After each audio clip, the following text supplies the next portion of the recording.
मेरा नाम मोहित है। मेरी उम्र 27 साल है। मैं उत्तर प्रदेश के एक छोटे से कस्बे से हूँ। मेरे परिवार में मेरे मम्मी पापा और मेरी वाइफ और मेरी एक 8 साल की बेटी है।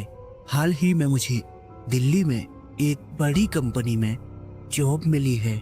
यह मेरी पहली जॉब थी और इसे लेकर मैं बहुत उत्साहित था। परिवार वाले भी खुश थे, लेकिन माँ को बहुत चिंता थी। दिल्ली बहुत बड़ा शहर है, बेटा अपना ख्याल रखना, ऐसा माँ ने कहा। और एक सुबह मैंने बस पकड़ी और मैं दिल्ली शहर के अंदर आ गया। दिल्ली आकर सबसे पहली चुनौती थी रहने के लिए जगह ढूंढना। मेरा ऑफिस कन्नॉट प्लेस में था और मैं चाहता था कि मेरा फ्लैट ज्यादा दूर ना हो। काफी खोजने के बाद मुझे एक कोरल बाग में 1 BHK फ्लैट बहुत ही कम किराए में मिल गया। मकान मालिक ने ज्यादा सवाल जवाब नहीं किए, बस एक छोटी सी शर्त रखी। रात के 12 बजे के बाद लिविंग रूम की खिड़की मत खोलना। मुझे यह सुनकर थोड़ा तो अजीब लगा, लेकिन मैंने ज्यादा ध्यान नहीं दिया। दिल्ली में मकान मालिक अक्सर अजीब अजीब शर्त लगाते हैं, तो मैंने यह सोचा शायद यह भी कोई पुराना अंधविश्वास होगा। जॉब अच्छी थी, सहकर्मी भी अच्छे थे, लेकिन काम बहुत ज्यादा था, जिसकी वजह से अक्सर मैं देर रात घर लौटता था। शुरुआत तो कुछ दिन बहुत ठीक रहा, फिर धीरे धीरे अजीब अजीब घटनाएं होने लगी। एक रात जब मैं अपने रूम में सो रहा था, आधी रात को अचानक किचन से किसी चीज गिरने की आवाज आई। मैंने लालटेन ऑन की, पर सब कुछ अपनी जगह पर था और मैं फिर से आकर अपने बेड पर लेट गया और एक सुबह नहा धोकर अपने ऑफिस के लिए चला गया।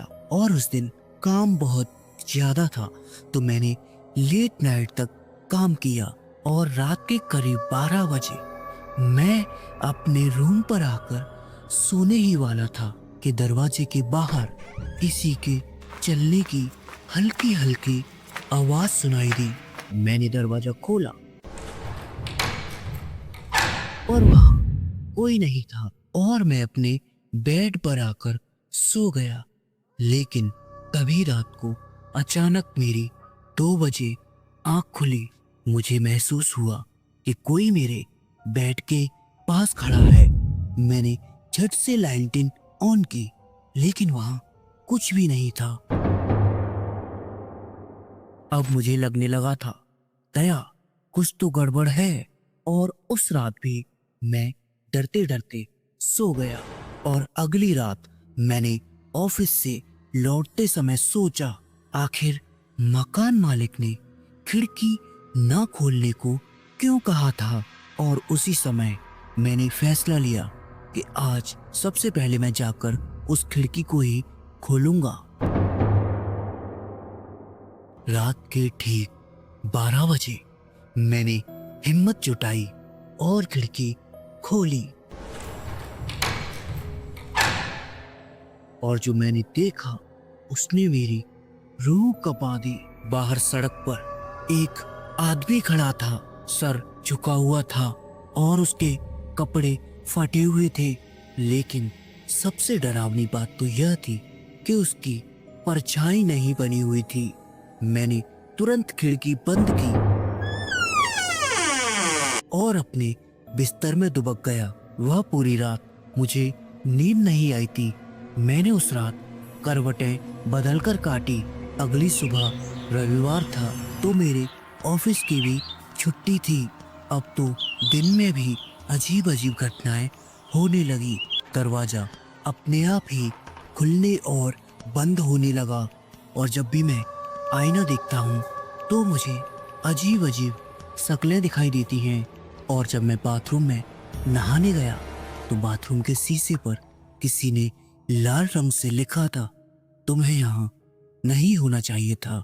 और मैं बिना नहाए बाथरूम से वापस आ गया। डर अब हद से आगे बढ़ने लगा था और मैंने मकान मालिक को बुलाकर उससे पूछा कि ये फ्लैट पहले किसका था।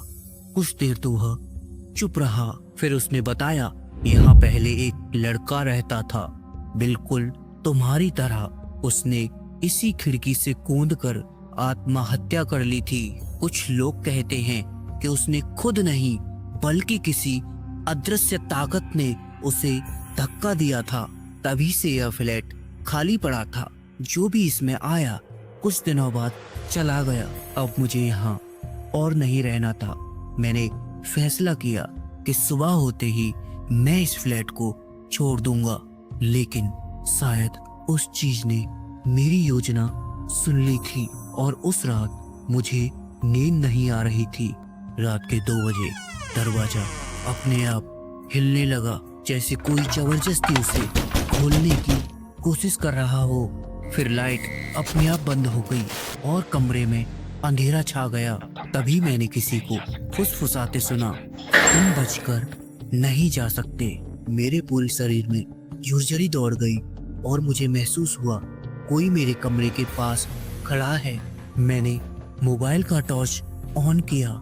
सामने वही आदमी खड़ा था, बिना परछाई के। मैंने चीखने की कोशिश की, लेकिन मेरी आवाज नहीं निकली। मेरी आंखों के सामने अंधेरा छा गया और मैं वहीं बेहोश होकर गिर गया। सुबह जब मेरी आंख खुली तो मैं बिस्तर पर था, लेकिन मेरा सामान बिखरा हुआ था।